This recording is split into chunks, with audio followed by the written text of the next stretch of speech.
And may we request Shri Vineet Jain to join us on stage as well. Mr. Amit Shah, such a pleasure to have you with us. A very warm welcome from all of us here at the Global Business Summit. Shri Vineet Jain, thank you very much. And if we could express our deep appreciation for Mr. Amit Shah's presence here and present him with a shawl. A token of our appreciation, ladies and gentlemen, Shri Vineet Jain presenting the Honourable Home Minister with a shawl.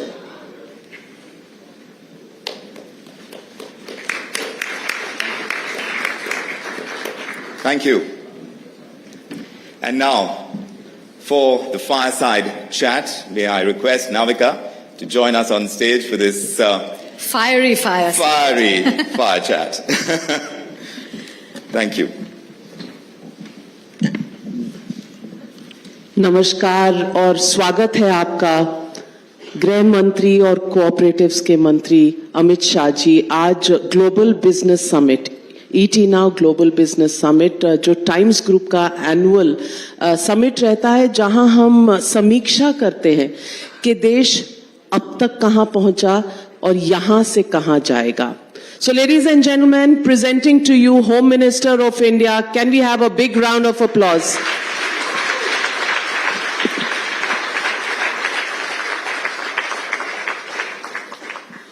Amit Shah ji, चुनाव का मौसम आ गया है, सर्दी गई नहीं है, लेकिन गर्मी इतनी ज्यादा हो गई है राजनीतिक कि सवाल सबसे पहला तो यही बनता है कि जब आपको पता है कि 370 सीटें आ रही हैं बीजेपी की और 400 सीटें आ रही हैं एनडीए अलायंस की, तो चुनाव में कोई सस्पेंस नहीं रहेगा?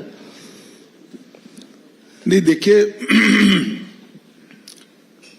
जहां तक चुनाव के नतीजों का सवाल है, मैं मानता हूं कोई ज्यादा सस्पेंस नहीं बचा है। इवन जिनके सामने हमें चुनाव लड़ना है, वो भी संसद में आश्वस्त दिखते हैं कि इस बार ऑपोजिशन में ही बैठना तय है। कोई कंफ्यूजन उनके मन में भी नहीं। परंतु चुनाव का एजेंडा क्या हो,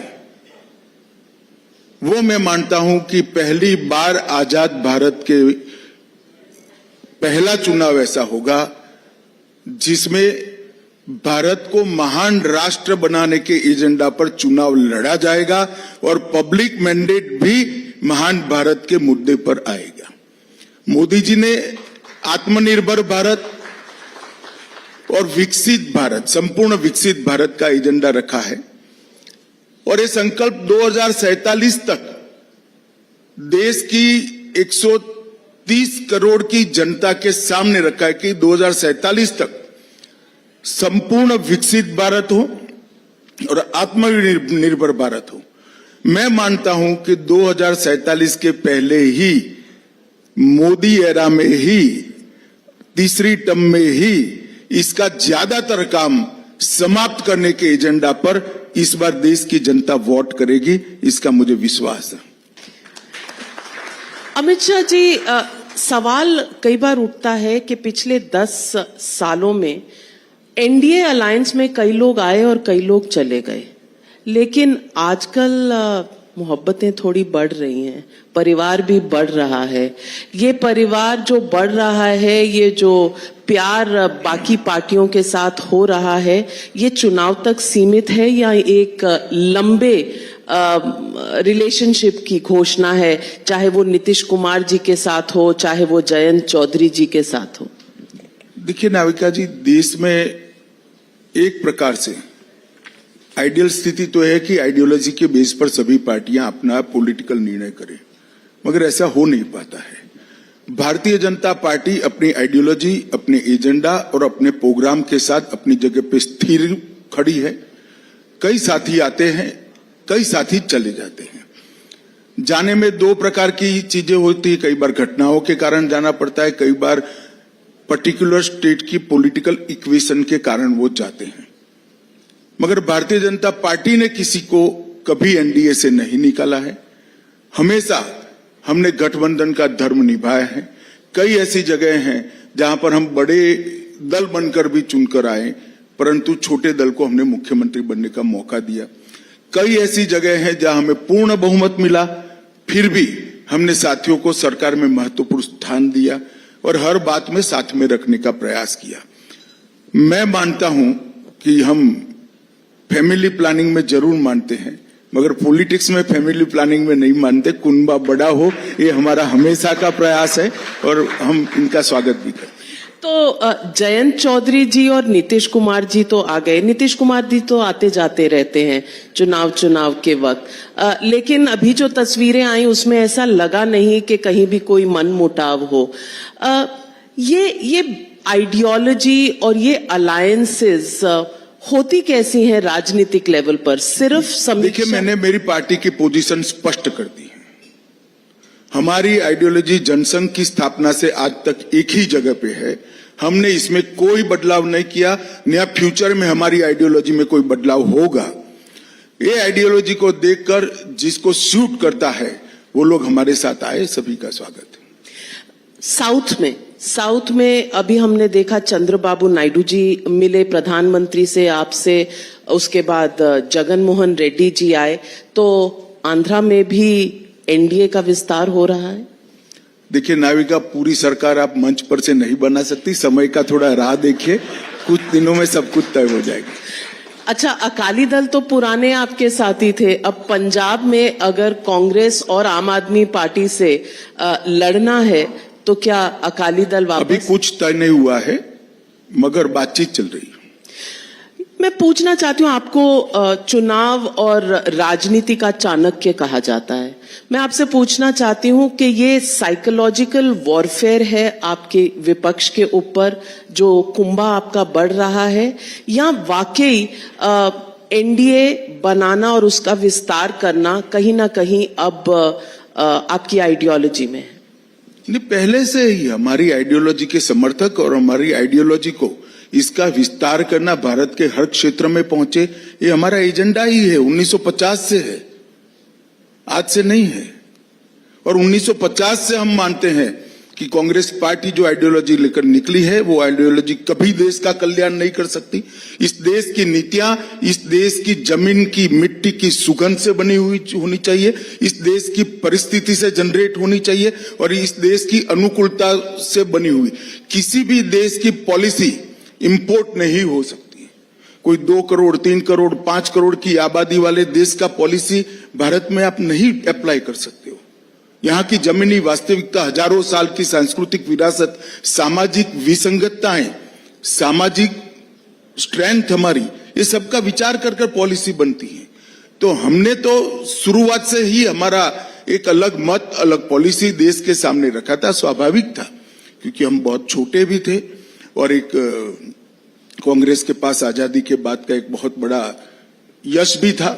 तो हमें पनपने में, हमें बढ़ने में बड़ी देर लगी, मगर मुझे विश्वास है कि जिस प्रकार से 2014, 2019 के चुनाव हुए और 24 के होने जा रहे हैं, भारत के हर क्षेत्र में भारतीय जनता पार्टी की आइडियोलॉजी को स्वीकृति मिलेगी। मैं सवाल ये भी पूछूंगी, आपने ही कहा कि इस देश की मिट्टी की सुगंध होनी चाहिए पॉलिसी में। आप कहना चाह रहे हैं कि कांग्रेस पार्टी की आइडियोलॉजी इंपोर्टेड है? मैंने ऐसा नहीं कहा है।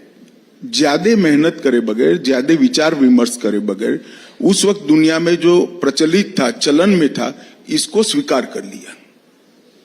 मनसा होगी नहीं होगी मुझे मालूम नहीं, इतनी भी एक्सरसाइज करी होगी नहीं करी होगी मुझे मालूम नहीं, मगर हमने इसको हमेशा भारत के अनुकूल बनाना चाहा है। जैसे मैं आपको बताता हूं, अभी क्रिमिनल जस्टिस सिस्टम के 3 कानून जो 160 साल पुराने थे, हमने उसको भारतीय न्याय के कंसेप्ट के हिसाब से रीबिल्ड करा है और उसमें दंड की जगह न्याय को केंद्र बिंदु में लाने का प्रयास किया है। और ढेर सारा इसमें हमारी मिट्टी की सुगंध भी है और मैं विश्वास से कह सकता हूं कि जब ये कानून पूर्णतया इंप्लीमेंट हो जाएंगे देश के हर कोने में, हमारी क्रिमिनल जस्टिस सिस्टम दुनिया की सबसे आधुनिक क्रिमिनल जस्टिस सिस्टम होगी। इसमें किसी को शंका रखने की जरूरत। और कोई भी केस भारत के किसी भी कोने में रजिस्टर हो, 3 साल के अंदर उसको अल्टीमेट न्याय मिल जाएगा। इस प्रकार की पूरी सुचारू रूप से व्यवस्था ये 3 कानूनों से होगी। लेकिन विपक्ष कहता है कि ये थोड़ा सा रिसाइकल्ड लॉ है जो आप लेकर आए? देखिए, मैं नहीं समझता कि विपक्ष किस तरह से क्या, विपक्ष से अपेक्षा भी नहीं कर सकते, उनको विरोध ही करना पड़ेगा, क्योंकि इन्होंने अंग्रेजों के बनाए हुए कानून इतने समय तक चलाए हैं। मगर आप जब एक विपक्ष कहता है, इसका एनालिसिस भी नहीं करते, आप इतने सीनियर जर्नलिस्ट हैं नाते, कि इस देश की क्रिमिनल जस्टिस सिस्टम के तीनों कानूनों में टेररिज्म की डेफिनेशन ही नहीं थी, संगठित अपराध का कोई चैप्टर ही नहीं था, आर्थिक अपराध नाम की कोई व्याख्या ही नहीं थी, टेक्नोलॉजी का कोई स्थान नहीं था, वीडियो कॉन्फ्रेंस की कोई जगह नहीं थी, एफएसएल का कोई जगह नहीं था, परिपत्रों जैसा कानूनी प्रोविजन नहीं था, जल्दी न्याय देने के लिए कोई सुविधा नहीं थी। कम से कम मैं कह सकता हूं कि कुल मिलाकर 600 में से 400 से ज्यादा धाराएं बदली गई और 65 धाराएं नई इंट्रोड्यूस की गई है। अब इसमें भी इनको ये दिखता है, तो मुझे लगता है कोई सीरियस टाइप का थॉट ही नहीं है, कोई स्टडी करने की टीम नहीं है, कुछ विरोध की मानसिकता से बैठे हुए एनजीओ जो कागज पकड़ाते हैं वो पढ़ जाते हैं, उनको भी शायद मालूम नहीं होगा कि आज हम क्या बोलकर आए हैं। मैं पूछना चाहती हूं कि ये चुनाव एनडीए बनाम इंडिया गठबंधन है। क्या इंडिया गठबंधन की सारी पार्टियां आपको एक साथ ऑपोजिशन दे पाएंगी जिस तरह से उन्होंने शुरू किया था? देखिए, चुनाव एनडीए बनाम इंडिया गठबंधन नहीं है, ये चुनाव घोर निराशा और उज्जवल भविष्य के बीच में है। ये चुनाव भ्रष्टाचार से युक्त शासन और जीरो टॉलरेंस अगेंस्ट करप्शन से, ये चुनाव टेररिज्म के साथ बातचीत करने वालों के बीच में, टेररिज्म के साथ बातचीत करने की पॉलिसी वालों के और टेररिज्म को खत्म करने की पॉलिसी वालों के बीच में, ये चुनाव देश की सुरक्षा को चौक चौबंद रखने के दलों के बीच में और फॉरेन पॉलिसी की आड़ में देश की सुरक्षा के साथ कोताही बरतने वालों के बीच में है। ये चुनाव 80 करोड़ गरीबों के जीवन में पूरी सुविधा 10 साल के अंदर देकर उनको भारत के विकास के साथ जोड़ने वाले लोगों के बीच में और गरीबी हटाओ के नारा के नाम पर वोट लेने वालों के बीच में है। ये चुनाव बिल्कुल आइडियोलॉजी के साथ जुड़ा हुआ है, ये चुनाव भारत के भविष्य के साथ जुड़ा हुआ है और ये चुनाव भारत के आने वाले दिनों के एजेंडा के साथ। और विपक्ष कितना भी कंफ्यूजन फैलाने का प्रयास करे, देश की जनता ने अपना एजेंडा तय कर दिया है।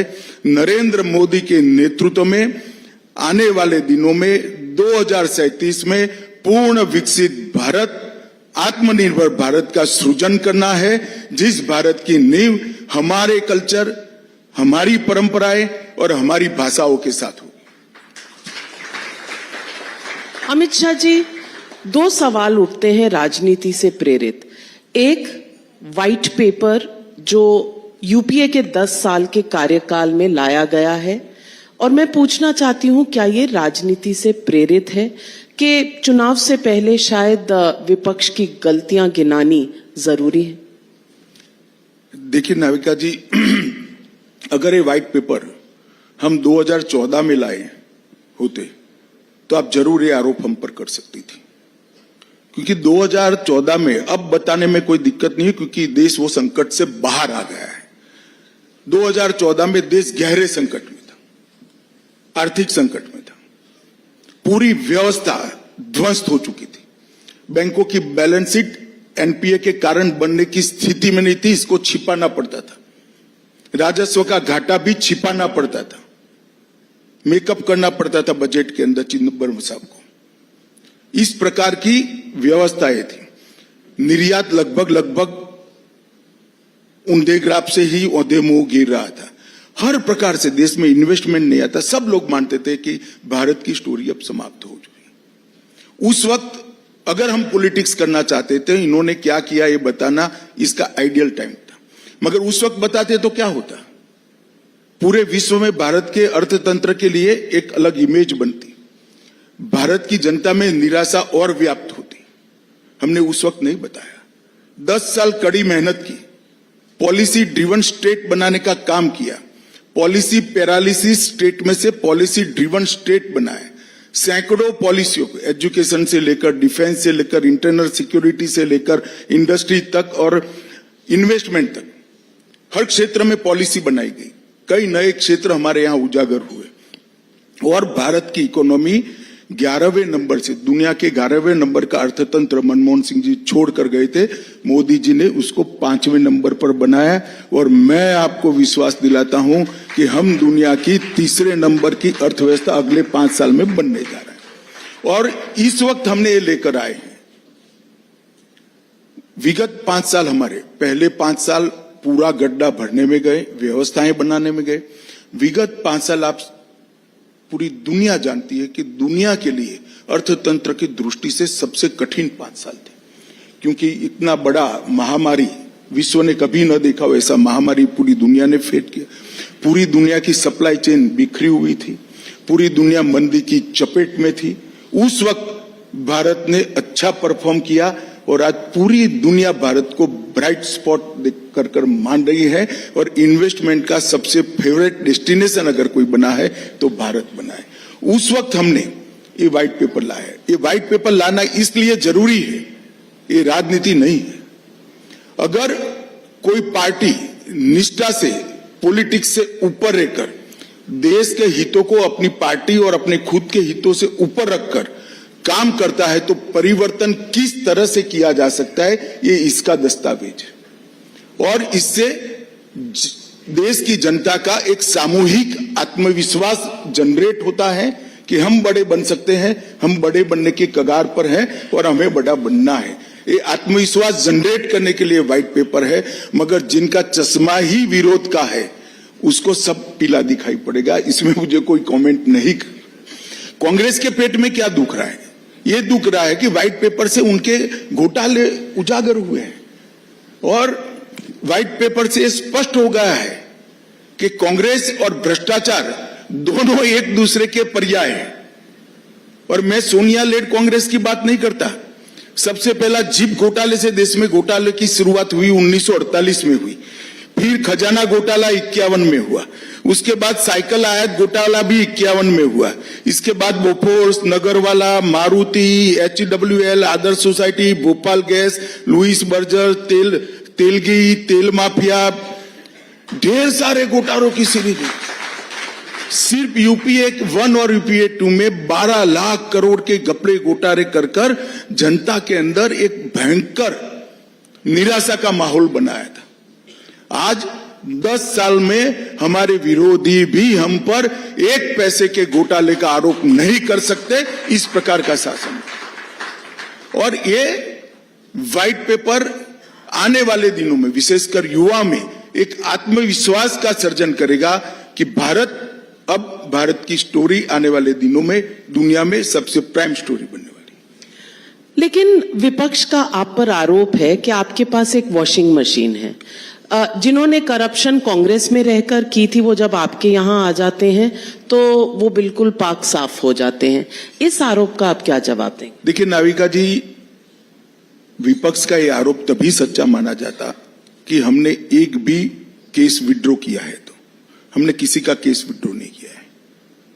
पहले एक बात मैं स्पष्ट कर देना चाहता हूं। दूसरा, इनको मालूम नहीं है कि इनके समय के जितने भी घोटाले थे, कोल ब्लॉक का हो, कॉमनवेल्थ का हो, 2G का हो, शारदा चिट फंड हो, INX मीडिया हो, अंतरिक्ष देवास हो, लैंड फॉर जॉब हो, पंचकुला और गुड़गांव का घोटाला हो, जम्मू कश्मीर क्रिकेट एसोसिएशन का घोटाला हो, एम्ब्रायर डील का घोटाला हो, सबमरीन का घोटाला हो, ये सारे घोटाले एज अ विपक्ष हमने संसद में उठाए थे, कोर्ट में गए थे और कोर्ट ने जांच ऑर्डर की थी। इस देश की अदालतें बंद हो गई है क्या? कांग्रेस पार्टी एक भी कॉन्क्रीट बात नहीं करती है। और अगर ऐसी कॉन्क्रीट बात है तो अदालत के दरवाजे आपके लिए खुले हैं, आपको जाना चाहिए। विपक्ष ने संसद में उठाना चाहिए। वो तो हर संसद सत्र में एक ही बहाना ढूंढते हैं कि जल्दी से कोई बहाना मिल जाए और वॉकआउट कर जाए और गांधी जी के पुतले के सामने बैठकर फोटो खिंचा ले। अब विपक्ष की भूमिका कहां निभाते हो भाई? विपक्ष की भूमिका है सरकार की जनता के सामने लाने जैसी बातों का विरोध कर जनता के सामने लानी चाहिए और जो अच्छी पॉलिसी है उसका समर्थन भी करना चाहिए। दो में से एक भी कांग्रेस नहीं कर पा रही। विपक्ष ने एक और बहुत बड़ा मुद्दा उठाया है कास्ट सेंसस का, और उसको लेकर प्रधानमंत्री पर एक व्यक्तिगत आरोप भी लगाया है कि ये कहा है कि ओबीसी स्टेटस प्रधानमंत्री का जन्म से था ही नहीं। ये राहुल गांधी ने स्टेटमेंट दिया है कुछ 2 दिन पहले। देखिए, राहुल गांधी जी की एक पॉलिसी है, झूठ बोलो, सार्वजनिक रूप से बोलो और बार बार बोलो। ये उनका एक पॉलिसी है। जहां तक मोदी जी की जाति का सवाल है, ये बड़ी दुर्भाग्यपूर्ण बात है कि नरेंद्र मोदी जैसे महान नेता की जाति पर कोई चर्चा कर रहा है। उनको जाति क्या है, ब्लॉक क्या है वो ही मालूम। मोदी जी ने कहा कि मैं ओबीसी हूं। ओबीसी ब्लॉक होता है, जाति नहीं होता है। राहुल जी को शायद इनके टीचरों ने समझाया नहीं है। और जहां तक जाति का सवाल निकाला है तो मैं आज देश के सामने स्पष्टता करना चाहता हूं। बड़े भारी मन से मैं स्पष्टता कर रहा हूं कि देश के प्रधानमंत्री, इतने यशस्वी प्रधानमंत्री, दुनिया जिसको लीडर मानती है, वो लीडर की जाति के लिए सवाल उठाए जा रहे हैं। मगर डेमोक्रेसी है, हमें जवाब देना चाहिए। मोदी जी की जाति गुजरात में 1994 की 25 जुलाई को ओबीसी में लिस्ट की गई। मैं फिर से डेट कहना चाहता हूं, 25 जुलाई 1994। और उस वक्त गुजरात के मुख्यमंत्री थे श्री छबिलदास मेहता और पार्टी इन पावर थी कांग्रेस पार्टी। और मोदी जी एक भी चुनाव तब तक नहीं लड़े थे, संगठन का काम करते थे, जाति का सवाल ही नहीं आता था। और दूसरा, उसको ऑल इंडिया लिस्ट में, पहले तो स्टेट का अधिकार है, तो स्टेट ने 94 में कांग्रेस के शासन, 94 में ही कांग्रेस ने दरखास्त भारत सरकार को भेजी, जिसको भारत सरकार ने 2000 में लिस्ट कर दिया। मोदी जी तब भी कुछ नहीं थे, न एमपी थे, न एमएलए थे, न सरपंच थे। और मोदी जी 2001 में मुख्यमंत्री बने। इन लोगों को तथ्यों को तोड़ मरोड़ कर पेश कर विवाद खड़ा करना, यही इनका धर्म है। मगर जब इन्होंने इतना विवाद किया है, मैं पूछना चाहता हूं, कांग्रेस पार्टी ने ओबीसी के लिए क्या किया? काका कालेलकर कमीशन की रिपोर्ट कितने सालों तक पड़ी रही? कुछ नहीं किया। इसके बाद में मंडल कमीशन की रिपोर्ट कितने सालों तक पड़ी रही? कुछ नहीं किया। जब तक कांग्रेस नहीं गई, ये नहीं आई। इसके बाद ओबीसी को संवैधानिक मान्यता देने का काम नरेंद्र मोदी जी ने किया। ओबीसी कमीशन बनाने का काम नरेंद्र मोदी जी ने किया। सेंट्रल्स के जितने भी एग्जामिनेशन है, इस सब में ओबीसी का रिजर्वेशन करने का काम नरेंद्र मोदी जी ने किया। कांग्रेस हमेशा ओबीसी विरोधी पार्टी रही और उनको लगता है ऐसे झूठ बोलकर हम ओबीसी की सिंपैथी प्राप्त कर लेंगे।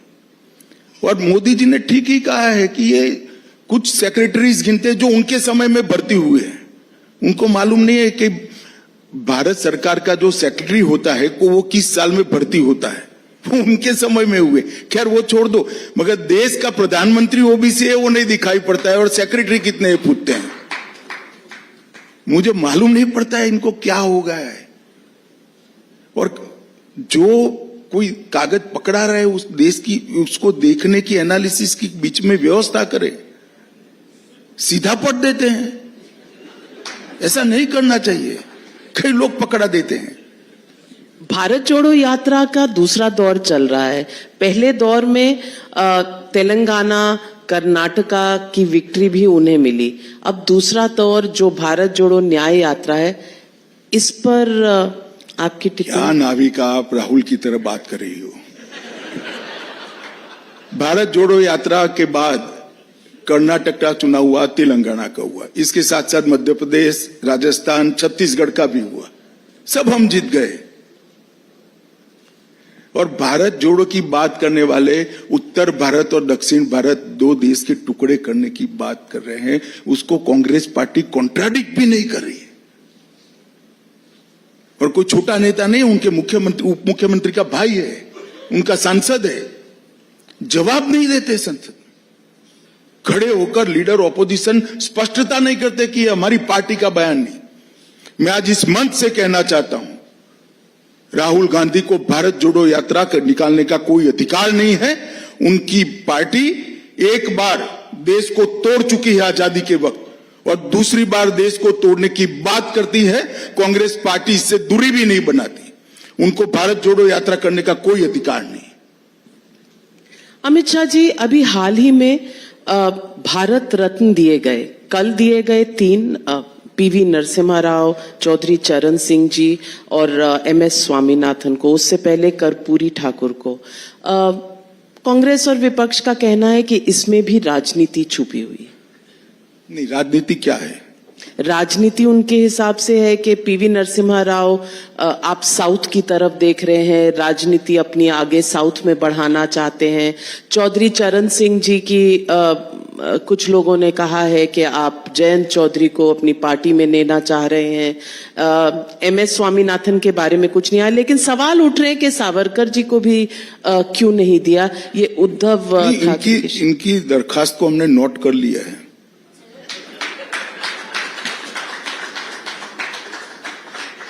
देखिए, तीनों जो देश के महापुरुष है, चाहे चौधरी चरण सिंह जी हो, चाहे नरसिम्हा राव जी हो, चाहे स्वामीनाथन जी हो, तीनों ने अपने अपने समय में देश के विकास के लिए बहुत बड़ा कंट्रीब्यूशन किया है। चौधरी साहब वो व्यक्ति है, आज देश के किसानों की भूमि किसान के नाम पर है। इसका संपूर्ण यश अगर किसी को जाता है तो चौधरी चरण सिंह को जाता है, क्योंकि जब जवाहरलाल नेहरू प्रधानमंत्री थे तब वो सामूहिक खेती की बात लेकर आए थे कम्युनिस्ट पैटर्न पर। चौधरी चरण सिंह जी एकमात्र कांग्रेस के नेता थे। इस मुद्दे पर कांग्रेस छोड़े, जवाहरलाल नेहरू के सामने खड़े होकर इसका विरोध किया कि किसान की भूमि किसान के नाम पर रहेगी, यहां कम्युनिस्ट थ्योरी नहीं चलेगी, किसान भूमि पर किसान का अधिकार है। ये चौधरी साहब का काम था। दूसरा, नरसिम्हा राव जी सालों तक कांग्रेस को इंस्टीट्यूशन बनाए रखने के लिए उन्होंने बहुत बड़ा काम किया। कई भाषाओं को जानने वाले विद्वान थे। दक्षिण के इतने दिग्गज नेता होने के बावजूद भी नॉर्थ ईस्ट से लेकर पश्चिम और पूरब तक की सभी भारत के हिस्सों को सांस्कृतिक, भाषा की और हिस्टोरिकल जानकारी रखने वाला एक विद्वान व्यक्ति था, जिसने इस देश में बड़ा काम किया। और स्वामीनाथन जी ग्रीन रेवोल्यूशन के लिए इनके कंट्रीब्यूशन को भारत कभी भूला नहीं सकता। आज हम अन्न के क्षेत्र में आत्मनिर्भर है, इसमें स्वामीनाथन जी का बहुत बड़ा योगदान है। कांग्रेस के समय में जितने भी भारत रत्न दे दिए, ये या तो उनके लिए मजबूरी थी या तो अपने परिवार के थे, बाकी कोई नहीं था।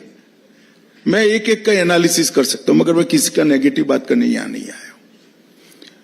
ये तीनों में कोई हमारे लिए मजबूरी नहीं है, इनके कंट्रीब्यूशन को देखकर गया है। कांग्रेस पार्टी के नेताओं को मेरा इतना ही कहना है कि तीनों को भारत रत्न देने के लिए अगर इनका नकारात्मक अभिप्राय है तो जरूर उन्होंने रखना चाहिए। तो यानी कि आप चैलेंज कर रहे हैं ऑपोजिशन के लोगों? मैं चैलेंज नहीं करता, सोचना कैसे चाहिए बताता हूं। तो सोचना कैसे चाहिए, इसीलिए आज एक मोशन मूव किया गया है पार्लियामेंट में भी राम मंदिर को लेके, क्योंकि ये भी आप विपक्ष को एक्सपोज करना चाहते हैं। नहीं, एक्सपोज करने का सवाल नहीं है नाविका जी।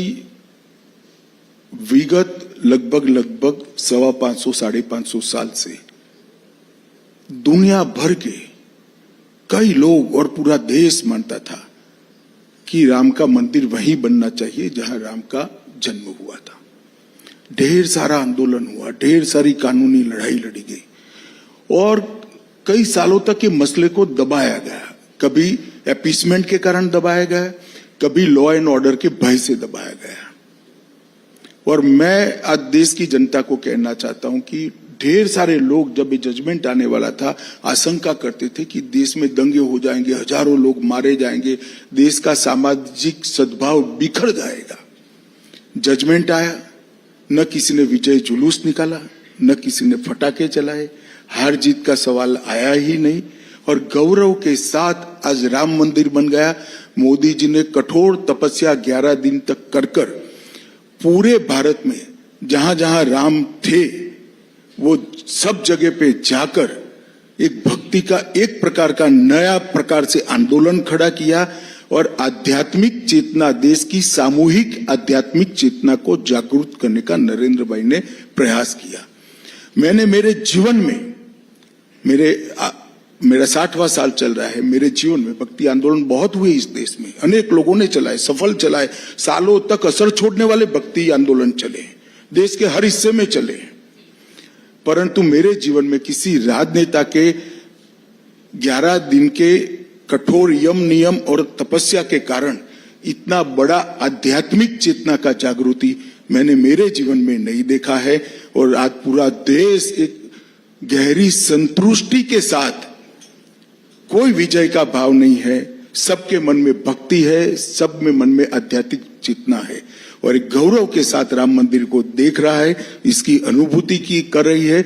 और जो देश की संसद है, आप लोगों की राजनीति का खड़ा हो सकती है, हम लोगों के लिए जो जनता के प्रतिनिधि है, जनता की भावनाओं को वाचा देते हैं, जनता की भावनाओं को वाचा देने का, उसको वहां पर मुखर कर बोलने का स्थान देश की संसद है। जब पूरा देश इस पर गौरव महसूस कर रहा है, संसद क्यों न करे। और मैं तो चाहूंगा कांग्रेस ने भी गौरव करना चाहिए आज, अगर उनमें हिम्मत है तो।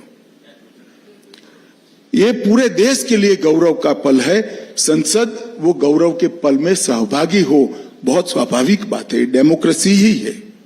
आपने गौरव की बात कही, राम मंदिर के संदर्भ में तो लोग ये भी पूछेंगे कि फिर कृष्ण जन्मभूमि, मथुरा, काशी, ज्ञानवापी, इन पर आपका क्या स्टैंड है? और प्लेसेस ऑफ वर्शिप एक्ट पर आप कोई पोजीशन? पहले एक बात ये समझ लीजिए, देश संविधान से चलने वाला देश है। ये दोनों मसले देश की अदालतों ने सीज किए हुए हैं, देश की अदालत उस पर विचार कर रही है। उस वक्त मैं नहीं मानता कि किसी भी सरकार के हिस्से ने ऐसा कुछ बोलना चाहिए। अदालतें तय करेगी, जो करेगी करेगी, समझ। लेकिन प्लेसेस ऑफ वर्शिप एक्ट 1991 वो अपनी जगह पे अभी है ही, अदालत को निर्णय सुनाना है, दोनों स्थानों के डिस्प्यूट, दोनों पक्ष जो गए इस पर, और उस वक्त मेरा कुछ भी टिप्पणी करना उचित नहीं होगा। अमित शाह जी, आपसे पूछना चाहूंगी कि आपने बहुत से काम किए हैं गृह मंत्रालय में पिछले 5 साल के अपने एक टर्म में। 28 बिल लेकर आए हैं। नक्सलिज्म के लिए आपने अपने आप को टारगेट दिया है कि 3 साल में ये हट जाएगा। आपने बॉर्डर्स को लेकर भी डिसीजंस लिए हैं। मैं पूछना चाहती हूं, इन सब के पीछे पॉलिसी क्या है एज होम मिनिस्टर? देखिए, नरेंद्र मोदी सरकार की पॉलिसी बहुत स्पष्ट है, सबके साथ संवाद करना, और संवाद के बाद भी अगर कोई हथियार लेकर देश में अशांति करता है तो उसके साथ कठोर से कठोर कार्यवाही करना, ये हमारा बहुत स्पष्ट और जरा भी कंफ्यूजन बगैर का पॉलिसी है। हमारे ही समय में 19 से 24 के बीच में नॉर्थ ईस्ट में 20 से ज्यादा शांति समझौते हुए, 9000 से ज्यादा उग्रवादियों ने हथियार डाले, सरेंडर किया है, वो लोग मेन स्ट्रीम में आए हैं। कितने सीमा के विवाद हमने सुलझा दिए। 3 बड़े हॉटस्पॉट हुआ करते थे देश में 10 साल के पहले, कश्मीर, वामपंथी उग्रवाद वाला क्षेत्र और नॉर्थ ईस्ट। तीनों क्षेत्र में कुल मिलाकर मैं बात करता हूं 70% हिंसा कम हो चुकी है। और जहां तक नक्सलिज्म का सवाल है, सिमट कर एक 4 जिलों में नक्सलिज्म बचा है। मुझे पूरा भरोसा है कि 3 साल की आउटर लिमिट में हम देश को नक्सलिज्म से मुक्त कर देंगे। कश्मीर आज विकास के रास्ते पर, धारा 370 हटने के बाद जो लोग कहते थे खून की नदियां बह जाएगी, एक गोली नहीं चलानी पड़ी।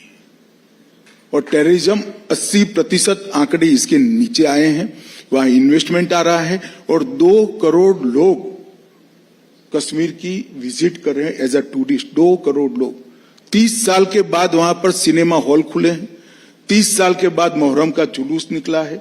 और एक जमाने में मुरली मनोहर जोशी और नरेंद्र मोदी को तिरंगा फहराने से लाल चौक पे रोका गया था, सेना की सुरक्षा में जाना पड़ता था। आज वहां जन्माष्टमी का भी उत्सव हो रहा है, 26 जनवरी भी मन रही है, 15 अगस्त भी मन रही है, और सब प्रकार के उत्सव वहां। तो ये माहौल बदला है, कश्मीर के अंदर भी माहौल बदला है, वामपंथी उग्रवादी क्षेत्र में भी बदला है, और नॉर्थ ईस्ट में भी बदला है। पूरा नॉर्थ ईस्ट विकास के रास्ते पर चल पड़े, तो सारे विवाद धीरे धीरे धीरे कर समाप्त हो रहे हैं। नरेंद्र मोदी सरकार ने सिक्योरिटी एजेंसीज को कानूनी बल भी दिया है। हमने यूएपीए एक्ट को मजबूत किया, एनआईए को मजबूत किया, और अब तीनों कानूनों को मजबूत कर कानूनी एजेंसियों का, हमारी सिक्योरिटी एजेंसीज का संबल बढ़ाया है।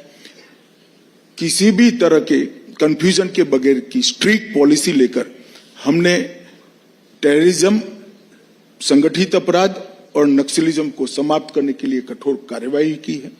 साथ में डेवलपमेंट का भी काम किया है और सबके साथ संवाद भी किया है। इसका बहुत अच्छा नतीजा मिला है, ऐसा मैं निश्चित रूप से मानता हूं। अमित शाह जी, बहुत बड़े बड़े फैसले लिए हैं जो आपके मैनिफेस्टो में हुआ करते थे, चाहे वो जीएसटी हो, चाहे वो आर्टिकल 370 का एब्रोगेशन हो, राम मंदिर की बात हो, लेकिन यूसीसी अभी सिर्फ उत्तराखंड में पारित हुआ है। 1 नेशन 1 इलेक्शन शायद आपके एजेंडे पे अभी बाकी है। सीएए के रूल्स की नोटिफिकेशन बाकी है। इन मुद्दों पर आप आगे का क्या रास्ता देखते हैं? नहीं, देखिए, यूसीसी भारतीय जनता पार्टी का तो एजेंडा जनसंघ से रहा, इसमें कोई दो राह नहीं, मगर यूसीसी ये संविधान का एजेंडा है। आर्टिकल 44 में संविधान निर्माताओं ने देश के विधानमंडल और संसद को कहा है कि जब भी अनुकूल समय आए इस देश में यूनिफॉर्म सिविल कोड होना चाहिए। इस पर जवाहरलाल नेहरू के स्वयं के दस्तखत है, कांग्रेस भूल गई है। उस वक्त तो हम थे ही नहीं, बने, जन्म ही नहीं हुआ था हमारा पॉलिटिकल जन्म। उस पर मौलाना आजाद, सरदार पटेल, जवाहरलाल नेहरू, राजेंद्र प्रसाद जी, ये सबके दस्तखत है। मगर यूसीसी को आपने एपीसमेंट के कारण भुला दिया। यूसीसी को भारतीय जनता पार्टी ने रिलीजियसली पकड़ कर रखा, और उत्तराखंड में इसलिए आया है कि यूसीसी बहुत बड़ा सामाजिक बदलाव का मुद्दा है। यूसीसी का उत्तराखंड का जो कानून आया है, इस पर सोशल बहस भी होनी चाहिए, रिलीजियस ग्रुप की भी बहस होनी चाहिए, और लीगल स्क्रूटिनी भी होगी ही होगी। ये सब मिलकर चर्चा के बाद जो मंथन आएगा वो सभी राज्यों की विधानसभाएं अडॉप्ट करेगी, मुझे विश्वास है। और पंथ निरपेक्ष देश, वो पंथ निरपेक्ष देश में धर्म के आधार पर कानून हो ही नहीं सकता। ये बात को पूरी दुनिया ने स्वीकारा है, और हमारा भी ये मूल विचार है। 1 nation 1 election, 1 nation 1 election. 1 nation 1 election में मोदी जी ने श्री रामनाथ कोविंद जी की अध्यक्षता में एक कमेटी बनाई है। वो इस देश के सारे भूतपूर्व इलेक्शन कमिश्नर, देश के कई सारे रिटायर्ड जस्टिस से भी बात कर रही है, इलेक्शन कमीशन से भी बात कर रही है, लॉ कमीशन से बात कर रही है, सभी पॉलिटिकल पार्टियों से बात कर रही है। मुझे लगता है कि बड़ा मार्च के शुरुआत में 1 नेशन 1 इलेक्शन कमेटी का रिपोर्ट आ जाना चाहिए। ये रिपोर्ट आने के बाद तुरंत ही चुनाव शुरू होगा, तो देश की जनता को बाद में तय करना है कि 1 नेशन 1 इलेक्शन चाहिए या नहीं चाहिए। मोदी जी ने तो स्पष्ट किया है कि इस देश के विकास को सुचारू रूप से चलाने के लिए और जनता की भावना की निर्भीक अभिव्यक्ति के लिए देश में सभी चुनाव एक साथ होने चाहिए, एक ही समय होने चाहिए, और निर्णय देश में एक साथ। सीए नोटिफिकेशन, सीए देश का कानून है, इसका नोटिफिकेशन निश्चित रूप से हो जाएगा, और चुनाव से पहले के बाद? पहले ही होगा, चुनाव के पहले ही सीए को अमल में आना है। इसमें किसी को कंफ्यूजन रखना नहीं है। यह भी कांग्रेस पार्टी के नेताओं का वादा है। जब देश का विभाजन किया और वहां पर ढेर सारे वहां की देश में अल्पसंख्यक जो थे, हिंदू, बौद्ध, जैन, क्रिश्चियन थे, उन पर प्रताड़ना होती थी, सारे लोग यहां भाग कर आना चाहते थे। उस वक्त कांग्रेस पार्टी का वादा था कि आप धीरे धीरे आइए, आप जब भी आओगे भारत में आपका स्वागत है, आपको नागरिकता दी जाएगी। फिर मुकर गए। और मैं आज स्पष्ट करना चाहता हूं, सीएए किसी की भी नागरिकता लेने का कानून नहीं है, छीनने का कानून नहीं है। इस देश की माइनॉरिटी को और विशेषकर मुस्लिम भाइयों को भड़काया जा रहा है। देश में किसी की भी नागरिकता सीए छीन ही नहीं सकता, क्योंकि कानून में प्रोविजन ही नहीं है। सीए जो शरणार्थी आए हैं पाकिस्तान और बांग्लादेश से धार्मिक प्रताड़ना के कारण, उनको नागरिकता देने का कानून है, और मैं मानता हूं इसमें किसी का विरोध नहीं होना चाहिए। मेरा आखिरी सवाल, बड़े बड़े एड्स निकले हैं बहुत से अखबारों में, और वो विपक्ष का कहना है कि आप सेंटर में रहकर उनके साथ ज्यादती कर रहे हैं, उनको जो फाइनेंशियल सपोर्ट मिलना चाहिए था वो नहीं मिल रहा। माई टैक्स माई राइट के कई इश्तेहार छपे हैं। अब विपक्ष को अगर राज्य के दर्जे पर पैसा नहीं मिलेगा सेंटर से, तो क्या ये फेडरलिज्म के खिलाफ है? ऐसा है कि ये व्हाइट पेपर में ही निर्मला जी ने बताया है, कांग्रेस सरकार से हमने कितना ज्यादा पैसा हर राज्य को दिया है, विपक्ष नहीं, भाजपा विपक्ष सबको दिया है। और नरेंद्र मोदी जी ही थे जिन्होंने स्टेट के पैसे को बढ़ाने का काम किया था। 15वें वित्त आयोग में बढ़ाने का काम नरेंद्र मोदी जी ने किया। देश की जनता सब जानती है। मगर आप चुनावी वादे ऐसे करेंगे जिसमें पूरा खजाना लुटा देंगे और फिर तनख्वाह करने का पैसा नहीं मिलेगा, तो वो पैसा भारत सरकार नहीं दे सकती है। सबने अपने बजट को डेवलपमेंट, सोशल वेलफेयर की एक बैलेंस थ्योरी से चलाना चाहिए, जो भारत सरकार कर रही है। बस जाने से पहले यही पूछूंगी कि अब की बार 400 पार का जो नारा है, और इतना अगर कॉन्फिडेंस है, तो चुनाव जरूरी है? पैसे बचाकर देश में डेवलपमेंट कर सकते हैं? एक चुनाव बहुत जरूरी है। हर व्यक्ति को लगता है कि हम अच्छा कर रहे हैं, मगर लोकतंत्र में लोग ही तय करने चाहिए कि आप अच्छा कर रहे हो या नहीं कर रहे हो, और बड़ी विनम्रता के साथ लोगों के सामने। हाँ, हमारी बात हम पूरे आत्मविश्वास से रखेंगे। आत्मविश्वास और अहंकार में कांग्रेस को भेद मालूम नहीं है। ये कहते हैं अहंकार है, अहंकार, ये अहंकार नहीं है।